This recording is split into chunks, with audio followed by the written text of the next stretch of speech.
Tagar Institute, Jurnalisme dan Riset.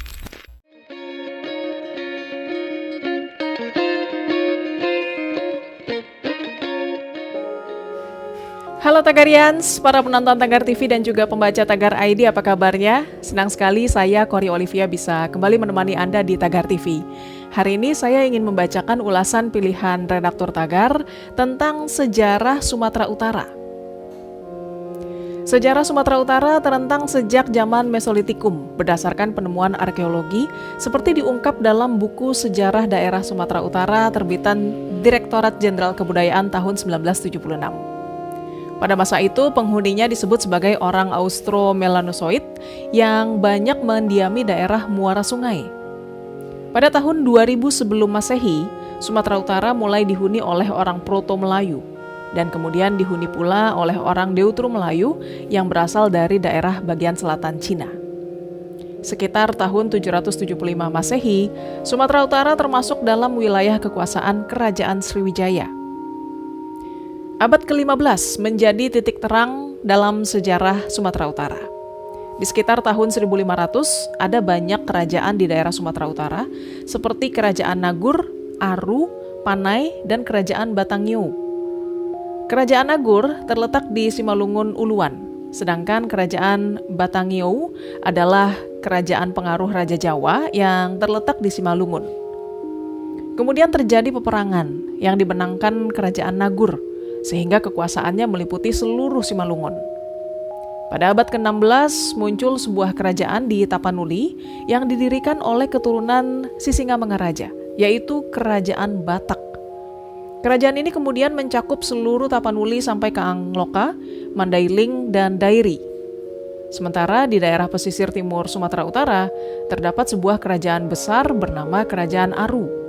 Wilayahnya meliputi daerah yang sangat luas, dari perbatasan Aceh sampai ke muara Sungai Barumun, meliputi daerah Langkat, Deli Serdang, Asahan, dan Labuhan Batu.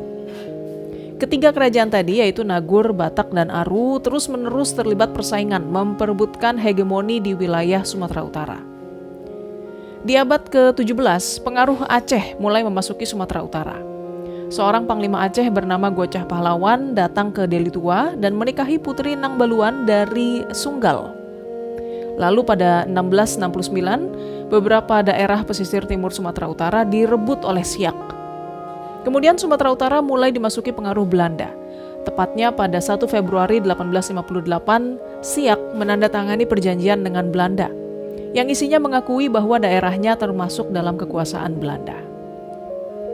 Sedangkan untuk wilayah Tanah Batak Pedalaman, kekuasaan Belanda ditandai dengan adanya perjanjian Tembaga yang berisi permintaan bantuan Raja Gendombang dari Mandailing terhadap Belanda untuk menghadapi Paderi. Pada tahun 1834, Belanda mendirikan Keresidenan Tapanuli yang berpusat di Sibolga.